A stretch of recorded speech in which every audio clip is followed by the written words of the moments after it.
Sesaat lagi Anda akan mendengarkan program Renungan Sahabat Seperjalanan bersama Pendeta Wendy Pratama. Selamat mendengarkan.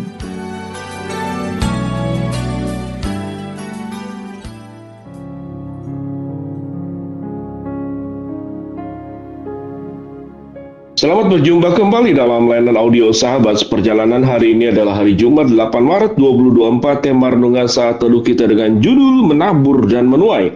Firman Tuhan terambil dalam Matius 13 ayat yang pertama sampai dengan ke-9. Saya bacakan ayat 7 sampai dengan ke-9.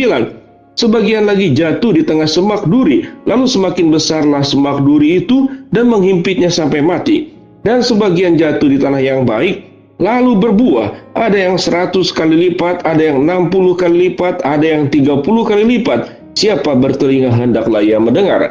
Mari kita berdoa. Bapa yang di dalam sorga, kami ingin belajar tentang hukum tabur tuai dari kebenaran firman Allah. Di dalam nama Tuhan Yesus kami berdoa, amin. Shalom sahabat seperjalanan yang dikasihi Tuhan. Kita sudah mendengar sebuah istilah yang disebut dengan hukum tabur tuai.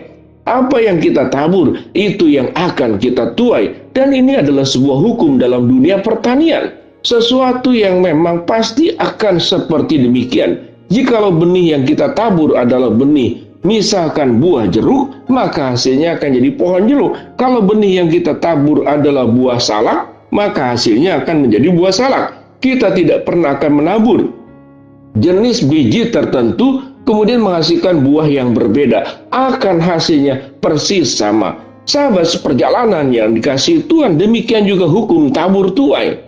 Tetapi di sini kita melihat benih yang ditabur sekalipun baik, tidak akan serta-merta kemudian akan menghasilkan sebuah tumbuhan yang baik. Karena ada fungsi tanah yang dijelaskan di dalam kebenaran firman Allah. Ada macam-macam.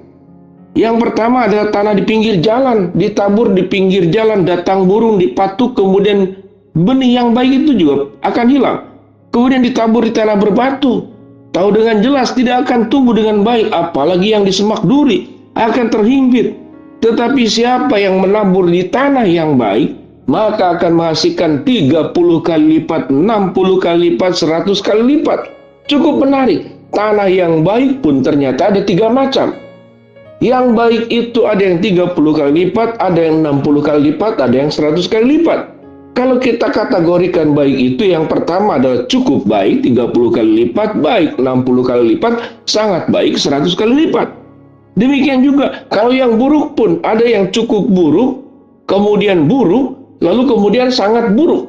Tingkatan-tingkatan ini pada akhirnya akan menghasilkan sesuatu yang berbeda. Sahabat seperjalanan, kalau kita berbicara tentang hidup kita, kita sama-sama anak Tuhan, itu statusnya adalah anak. Tetapi ada anak Tuhan yang tumbuhnya dengan tumbuh seperti di pinggir jalan. Ada anak Tuhan tapi karakternya berbatu. Ada anak Tuhan tapi karakternya semak duri. Ini semua karakter yang buruk. Tetapi ada anak Tuhan yang memang tanah yang baik. Tanah cukup baik, tanah baik, dan tanah sangat baik. Akan sangat berbeda. Yang buruk, benih yang baik ditanam kemudian di tempat yang tidak baik, ternyata tidak akan menghasilkan apa-apa. Demikian juga tentang berkat-berkat Allah yang terbaik itu pada prinsipnya. Semuanya diberikan, semuanya yang terbaik kepada kita. Tuhan memberikan benih yang baik.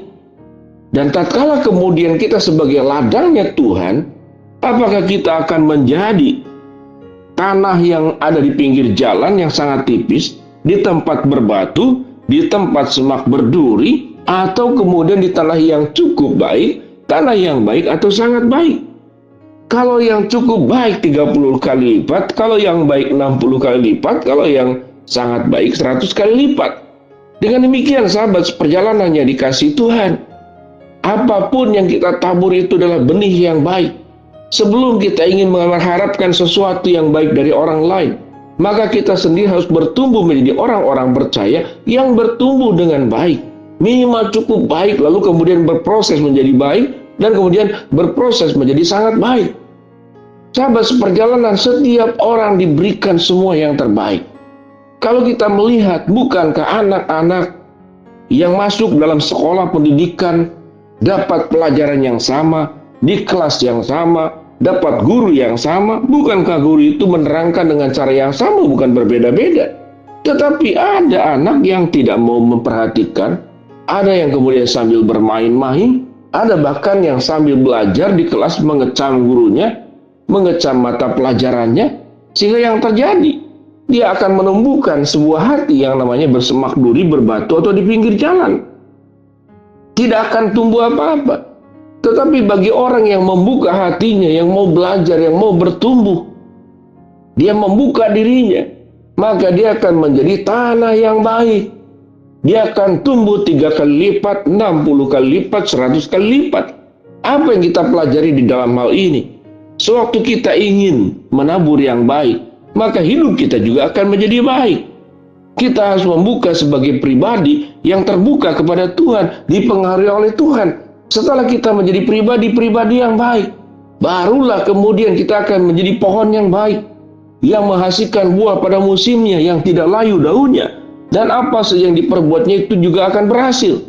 Sesuatu yang kemudian tumbuh di dalam diri kita hal-hal buruk, kita tidak akan kemudian menerima kebenaran firman Allah, karena kehidupan, pikiran, dan hati kita sudah disesaki oleh batu.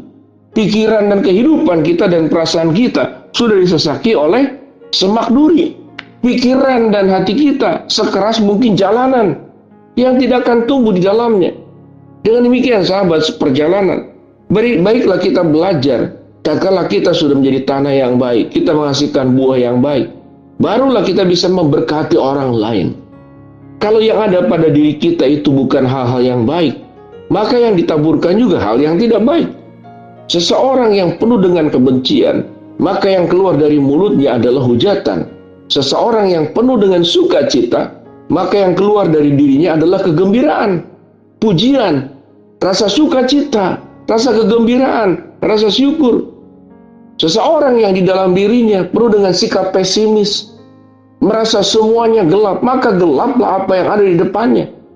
Kalau kita sudah menjadi tanah yang subur, Tuhan sudah memberikan benih yang subur ke dalam hidup setiap sahabat seperjalanan. Kita akan mampu bertahan kuat di tengah situasi yang sulit. Mengapa? Karena kita tanah yang baik. Tanah yang baik itu penuh dengan optimisme, penuh dengan keberanian, penuh dengan kepercayaan, penuh dengan keyakinan, tetap punya semangat di dalam menyerap semua persoalan yang ada. Bahwa ada pendidikan Allah, ada kebaikan Allah, ada semua rencana Allah yang terbaik di situasi yang tersulit. Kita bisa menjadi tanah yang baik, menangkap semua pelajaran-pelajaran iman yang diberikan oleh Allah. Orang yang punya kerendah hatian yang belajar, orang yang sudah menjadikan hidup, pikiran, dan perasaannya sebagai tanah yang baik, maka orang inilah yang akan dipakai oleh Tuhan, yang bisa memberkati orang lain, yang bisa menolong orang lain, yang bisa menjadi terang di tengah kegelapan, yang bisa memberikan jalan keluar tatkala orang putus harapan dan merasakan segala sesuatunya sudah tertutup.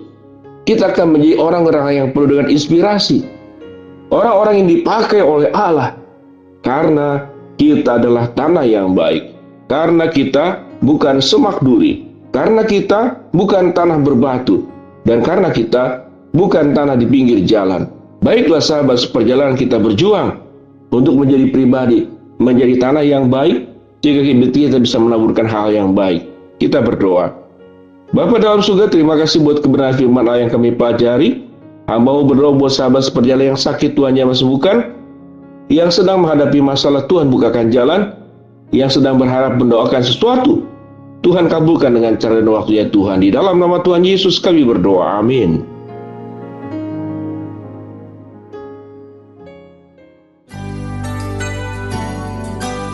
Anda baru saja mendengarkan program Renungan Sahabat Seperjalanan bersama Pendeta Wendy Pratama.